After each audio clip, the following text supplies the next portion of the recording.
नमस्कार, मैं हूं पीएस त्रिपाठी और आप देख रहे हैं हमारा विशेष कार्यक्रम सितारे हमारे। आप सभी दर्शकों का इस कार्यक्रम में स्वागत है। दोस्तों, आज हम बात करेंगे पंचांगी व्रत त्योहार की, साथ ही हम आपको आपका राशिफल भी बताएंगे। आज हम बताएंगे कि दीपावली की तैयारी कैसे करें, दीपावली की पूजा क्यों की जाती है, कब की जाती है, कितनी सावधानी होनी चाहिए, क्या सामग्री होनी चाहिए, इस पर विस्तार से चर्चा होगी। चलिए, तो आज कार्यक्रम की शुरुआत करते हैं और जानते हैं आज का पंचांग। आज शुभ संवत 2077 शक 1942 सूर्य दक्षिणायन का कार्तिक महीने के कृष्ण पक्ष की अमावस्या तिथि है और दिन शनिवार। आज अमावस्या 2:19 दोपहर तक होगी। स्वाति नक्षत्र होंगे 8:09 रात्रि तक। आज चंद्रमा तुला राशि में होंगे। आज का राहु काल 9:01 से 10:25 तक। तो दोस्तों, लगे हाथ हम आपको किस पंचांग का मतलब भी समझा देते हैं। 2:19 तक चतुर्दशी है, यानी उसके बाद अमावस्या है। दोपहर 2:19 के बाद आप दीपावली का पूजन करें, ये अच्छा रहेगा। मां लक्ष्मी का पूजन करें। चलिए, अब बात करते हैं दीपावली उत्सव। असल में अलग भारत अनेक प्रकार के संप्रदायों का देश है, तो सनातन में दीपावली एक बड़ा त्योहार है। सनातन धर्म में दीपावली का अपना एक महत्व है, जिसमें हम महालक्ष्मी की पूजा करते हैं। 5 दिनों का ये त्योहार होता है, जिसमें धनतेरस, फिर उसके बाद नरक चतुर्दशी, फिर अमावस्या, फिर उसके बाद गोवर्धन पूजा और फिर भाई दूज। ये 5 दिनों का पंचपर्व है।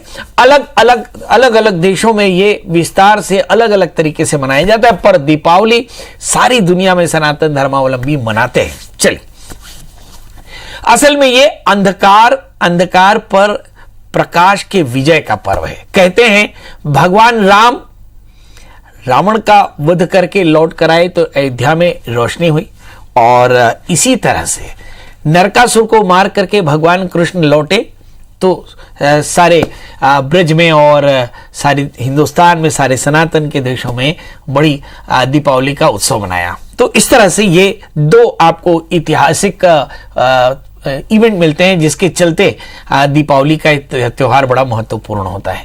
इसके अलावा दीपावली मनाने के 3 अपने और भी कारण हो सकते हैं। अब धनतेरस कहते हैं कि समुद्र मंथन हुआ और समुद्र में 14 रत्नों की प्राप्ति हुई। उसमें एक रत्न था अमृत। यह अमृत धन्वंतरी कलश लेकर आए तो धन्वंतरी यानी धनतेरस की पूजा हुई। फिर नरक चतुर्दशी में नरकासुर का वध करके 16,000 स्त्रियों को उनके कैद से मुक्त कराया भगवान कृष्ण ने, तो नरक चतुर्दशी। और फिर अमावस्या आडार तंत्र में दीपावली के दिन कहते हैं कि कार्तिक महीने के कृष्ण पक्ष की अमावस्या में घर को पूरी तरह से साफ करके और फिर घर के 4 कोनों में दिया जलाकर मध्य में एक अखंड दीपक जलाकर के हम मां लक्ष्मी का पूजन करते हैं, सो अमावस्या कहलाती है। यह दीपावली अमावस्या का विधान है। अब हम चर्चा कर रहे थे कि दीपावली में मुहूर्त शुभ कौन कौन से होते हैं। बहुत तरह के आपने प्रोग्राम देखे, मगर आज हम आपको शुभ मुहूर्त का वो मर्म बताते हैं कि शुभ मुहूर्त दीपावली में कौन से 2 होते हैं, जिसमें आमतौर पे बहुत ज्यादा व्यस्तता दिखाई पड़ती है। पहला मुहूर्त होता है सूर्यास्त के समय का। यह आमतौर पे वृषभ लग्न या गोधूली या फिर आप संध्या काल का या प्रदोष काल का जो मुहूर्त जानते हैं, ये वो सब कहलाता है। स्थिर लग्न में वृषभ लग्न, गोधूली लग्न वैसे भी सभी प्रकार के कामों के लिए निरापद होता है। और साथ में एक 96 घटी यानी 96 मिनट का एक समय होता है, सूर्यास्त से 96 मिनट, यही कोई वृषभ लग्न आ जाती है समय। तो ये समय प्रदोष काल का रहता है, जिसमें महालक्ष्मी का पूजन अत्यंत श्रेष्ठ रहता है। इसके अलावा होती है निशीथ पूजा और फिर होती है महानिशीथ पूजा। इसके अलावा हम स्थिर लग्नों में भगवती की पूजा करते हैं, वृषभ, सिंह, वृश्चिक और कुंभ। इन 4 लग्नों में भी भगवती महालक्ष्मी की पूजा होती है। इसके अलावा कुछ लोग चौघड़िया, शुभ लाभ, अमृतचर, इन 4 चौघड़ियों में भी भगवती का उपासन कर लेते हैं। तो अपनी देश काल परिस्थिति के अनुसार जो आपकी सुविधा हो उसे कर लेना चाहिए। पर आज हम चर्चा कर रहे हैं निशीथ काल की पूजा की। जी, रात्रि काल 12 बजे से 3 बजे का काल महानिशीथ काल या निशीथ काल के नाम से जाना जाता है। और इसमें कुछ विशेष तिथियां होती है, जिसमें किसी भी प्रकार के अशुभ जीवों का असर नहीं होता है। इसमें एक होती है शिवरात्रि, एक होती है नवरात्रि, एक होती है जो हमारे यहाँ दीपावली पूजन, तो ये कुछ रात्रियां होती हैं जिसमें दैवी शक्तियां बड़ी प्रबल होती हैं और निशीत काल या महानिशीत काल की पूजा में इससे बहुत सुंदर फल प्राप्त होता है। आमतौर पे जैसे मैंने कहा कि निशीत काल 12 बजे से 3 बजे तक रहता है और इसी समय कहीं सिंह लग्न मिलता है और सिंह लग्न में ज्यादातर लोग बड़ी साधना करते हैं, इस महालक्ष्मी का पूजन, कुबेर का पूजन करते हैं, हवन करते हैं, मंत्र का जप करते हैं, अनेक प्रकार के यज्ञ करते हैं, अपने अपने ढंग से काली या लक्ष्मी की पूजा करते हैं। अलग अलग देशांतर से इसका फर्क आपको देखने को मिलेगा, पर यह निशीत पूजन कहलाती है या निशा पूजा कहलाती है। चलिए अब हम बात करेंगे कि सामग्री क्या क्या होनी चाहिए। बहुत बढ़िया, सामग्री में आप मोटे तौर पर देख लीजिए कि लक्ष्मी, गणेश और सरस्वती की मूर्तियां हो, सिक्का हो, चांदी का सिक्का, लक्ष्मी जी के स्नान के लिए, स्नान कराने के बाद पोंछने के लिए कपड़ा हो, इसके अलावा बही खाते, सिक्के, थैली, लेखनी, स्याही, इसके अलावा कलम, दवा, 3 थैलियां और साथ में एक साफ कपड़ा हो।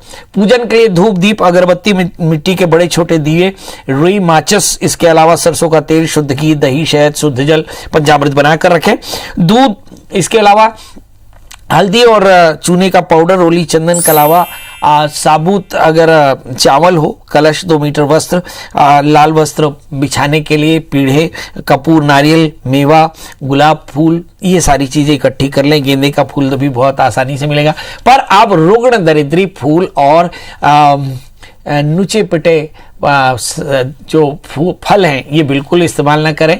कोशिश करें भगवती को जो द्रव्य चढ़ाएं, पंचामृत अपने हाथ से बनाएं और भगवती का भोग जो है वो भी आप अपने हाथ से बनाएं, क्योंकि बाजार में इन दिनों में बहुत ज्यादा भीड़ होने के कारण पवित्र चीजें मिल पाए इस बात की संभावना थोड़ी कम होती है। इसके अलावा भगवती के पूजन के लिए दूबी ले लें, पान पत्ते, सुपारी, बताशे और खांड के खिलौने, इसके अलावा मिठाई, फल, वस्त्र, साड़ी, सूखा मेवा, खील, लौंग, छोटी इलायची, बड़ी इलायची, कुमकुम। फिर इसके अलावा पूजन के लिए प्लेट हो गया, चम्मच, कटोरी, 3 गोल प्लेट, द्वार पर टांगने के लिए बंदरमार, स्वास्तिक इत्यादि सब इकट्ठी कर लें। लक्ष्मी जी की पूजा में अक्षत का इस्तेमाल होता है या फिर धान के खील, ये सारी चीजें इकट्ठी करें। पंचमेवा, 2 कमल के फूल एटलीस्ट जरूर स्वस्थ रखें। और लक्ष्मी जी की हवन में कमल गट्टे का इस्तेमाल, कमल गट्टा, गुगुल, तिल, जौ, दशांग, गुड़, गुल, घी, इसके अलावा कमलगट्टा जरूर होना चाहिए। कमलगट्टा यानी सिंघाड़े का जो फल होता है, और कमलगट्टे की माला आप जरूर रखें, क्योंकि महालक्ष्मी के मंत्र में कमलगट्टे की माला का बड़ा महत्व है।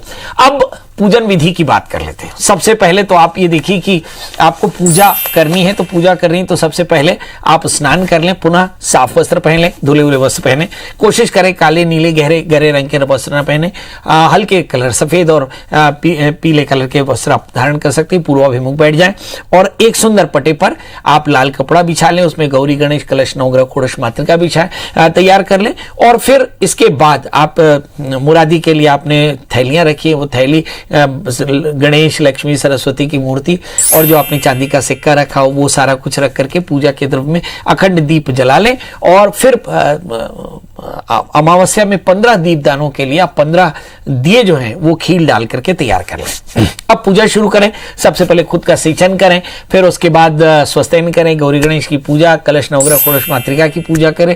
फिर उसके बाद गणेश, लक्ष्मी, सरस्वती का प्रोटोकॉल के हिसाब से पूजा करें, कुबेर का पूजन करें, खाते बही में किताबों का पूजन करें, कलम दवात का पूजन करें, जो आपके यहाँ तराजू हो तो तराजू की पूजा करें। इस तरह से आप पूजन करें और फिर रात्रि में मंत्र का जप करें और सवेरे होने पर लक्ष्मी का विसर्जन करें और फिर आकर के हवन करें। और हवन करके विशेष करके कमल के फूलों का कमल के फूल से भगवती महालक्ष्मी का जाप करें, पूजन करें। और एक बात और याद रखें कि इस दौरान मंत्र का जप होना चाहिए, तो श्री सूक्त का पाठ करें या लक्ष्मी सूक्त का पाठ करें, पुरुष सूक्त का पाठ करें, कनक धारा स्तोत्र का पाठ करें या फिर महालक्ष्मी मंत्र का पाठ करें। तो इन मंत्रों का पाठ करें। और लक्ष्मी के विसर्जन में नए सूपे और नए झाड़ू की जरूरत पड़ती, कचरा निकाल करके बाहर विसर्जित कर दें और सचैल यानी वस्त्र सहित स्नान करके वापस आकर के भगवती का पूजन करें और हवन करें, आरती करें, पुष्पांजलि करें। फिर अगले दिन सवेरे ब्राह्मणों को दान करें, गरीबों को भोजन करावें और फिर अपने व्रत का पारण करें। इस तरह से आप महालक्ष्मी का पूजन कर सकते हैं। अब सवाल यह है कि सावधानी क्या क्या रखनी चाहिए। नंबर 1 की सावधानी यह है कि आप चतुर्दशी और अमावस्या की संधि में मतलब सवेरे उठ करके सबसे पहले चिड़चिड़ा की लकड़ी पानी में डाल करके और उसे अभ्यंग स्नान करें। और स्नान करने के बाद तेल लगाएं, काले तिल का तेल अगर हो सके तो तिल का तेल मलें, और फिर आहार का संयम रखें, ब्रह्मचर्य का पालन करें, आहार का संयम रखें, राग द्वेष क्रोध लोभ बिल्कुल ना रखें, और कोशिश करें रात्रि जागरण करें, इससे दरिद्रता दूर होती है। अब सवाल यह है कि क्या नहीं करना चाहिए? तो गुस्सा नहीं करना चाहिए, किसी तरह के पाप पुण्य नहीं से बचना चाहिए, और यदि आप थोड़ी सावधानी रखें, जीव सेवा करें, भगवती का ध्यान करें, तो आप निश्चित तौर पर सब प्रकार की सिद्धि पाएंगे। चलिए, तो एक छोटा सा ब्रेक के बाद हम 12 राशियों की बात करेंगे।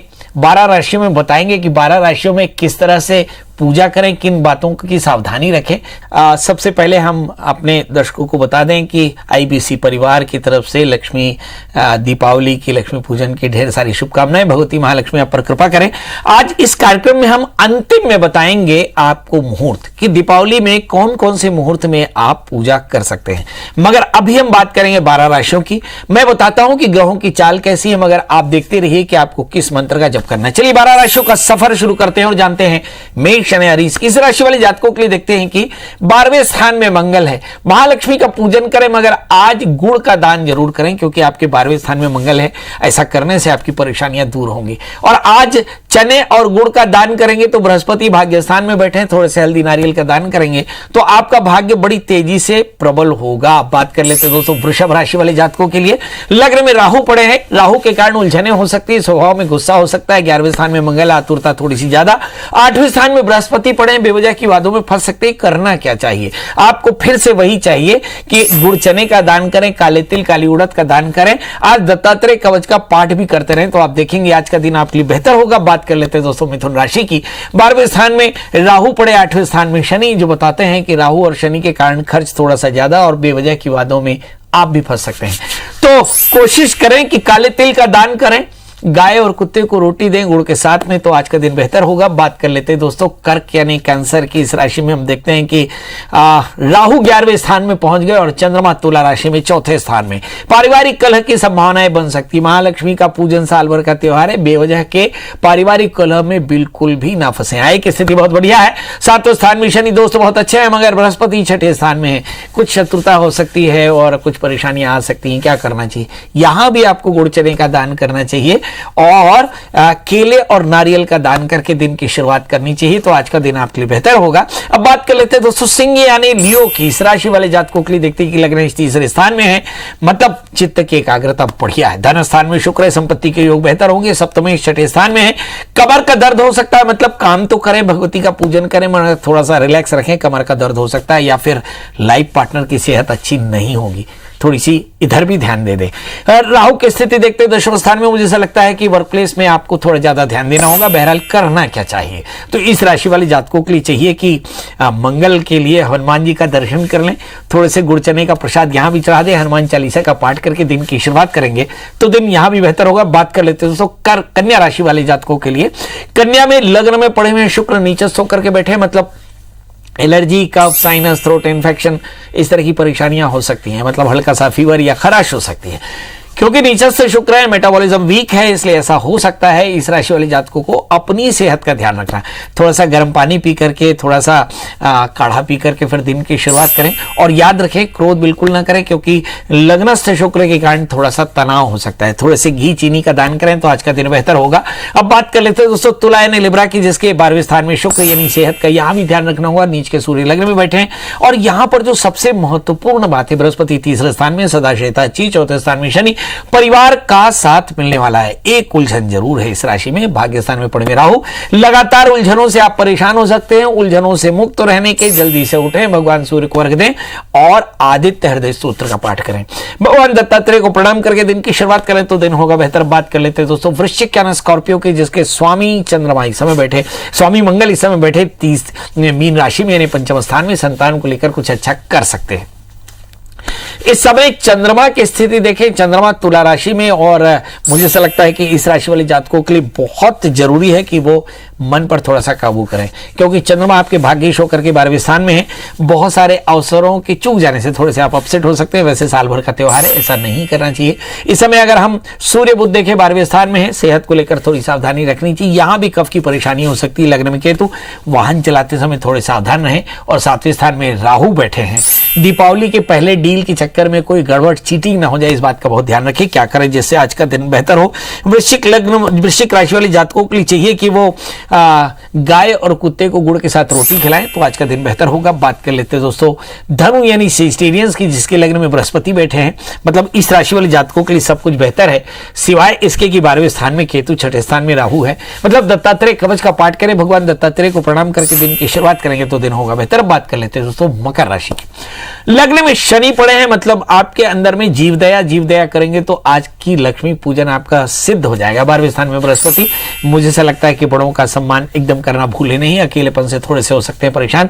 बहरहाल क्या करें, आप केले और नारियल का दान करें, बृहस्पति के मंत्र के जप के साथ दिन की शुरुआत करेंगे तो ये महालक्ष्मी पूजन होगा आपके लिए श्रेष्ठ। बात कर लेते हैं दोस्तों कुंभ राशि की। 12वें स्थान में शनि है, मुझे ऐसा लगता है काले तिल काले उड़द का दान करना जरूरी। बहुत थके हुए, मुझे ऐसा लगता है थोड़ा रिलैक्स करें, आराम से पूजा करें, क्योंकि लग्नेश 12वें स्थान में आपकी सेहत का ध्यान रखना बहुत जरूरी होगा। 8वें स्थान में शुक्र बैठे हैं, मुझे ऐसा लगता है कि लाभ आकस्मिक आपको मिल सकता है। तो इस राशि वाले जातकों को एक तरफ खर्चे की चिंता होगी, एक तरफ आय बहुत बढ़िया हो सकती है, ढेर सारे आपके नए तरह के काम हो सकते हैं। तो इस बात का ध्यान रखें, आप जल्दी से उठें, दुर्गा जी की पूजा करें और फिर दिन की शुरुआत करें तो दिन होगा बेहतर। बात कर लेते हैं मीन राशि की। लग्न में मंगल पड़े हैं, जबरदस्त एनर्जी है, अपनी सही एनर्जी के साथ में प्रयास करें। 11वें स्थान में शनि, आज भी आपको अच्छी खासी आय मिलने वाली है। 10वें स्थान में बृहस्पति, बड़ों का आशीष भी मिलने वाला है। इस राशि वाले जातकों के लिए 7वें स्थान में शुक्र, दोस्तों का बढ़िया साथ मिलेगा। मतलब कुल मिलाकर के मीन राशि वाले जातकों के लिए एक परेशानी जरूर हो सकती है, पंचमेश अष्टम स्थान में है। मुझे लगता है संतान को लेकर थोड़ी चिंता होगी, तो घर में बच्चे क्रैकर्स जला रहे हों तो थोड़ी सी इस बात का ध्यान रखें।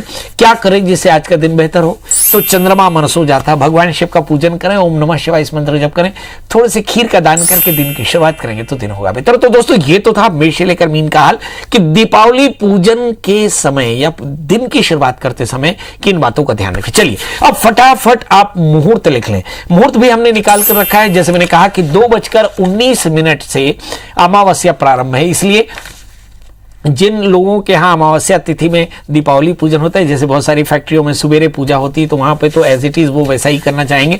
बहरहाल 2:19 से अमावस्या तिथि प्रारंभ होती है, जो रात भर रहने वाली है। चलिए तो आप शुभ मुहूर्त लिख लें।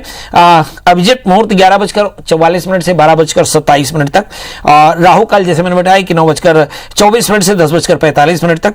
शुभ मुहूर्त यानी चौघड़िया के शुभ मुहूर्त होंगे 8:04 से 9:24। चर की चौघड़िया होगी 12:05 से 1:26। लाभ की चौघड़िया होगी 1:26 से 2:47 तक। और शाम दोपहर की चौघड़िया होगी 2:47 की 4:07 तक। और शाम की चौघड़िया होगी 5:28 से 7:07 तक। और शुभ की चौघड़िया होगी 8:47 से 10:26 तक। दोस्तों इसके अलावा जैसे मैंने कहा कि बहुत सारे लोग जो हैं वो वृषभ लग्न में, सिंह लग्न में पूजा करते हैं, तो वो भी सिंह लग्न और वृषभ लग्न में अपनी पूजा कर सकते हैं। तो दोस्तों ये तो था मुहूर्त, विधि विधान, इतिहास, कथा और सावधानी।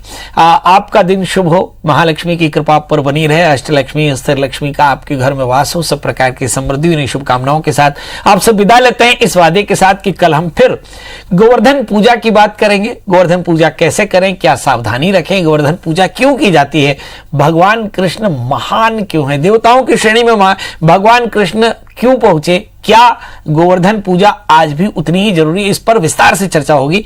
मगर आज के लिए दीजिए इजाजत, कल हम फिर मिलेंगे ढेर सारी बातों के साथ। तब तक मुझे दीजिए इजाजत, नमस्कार।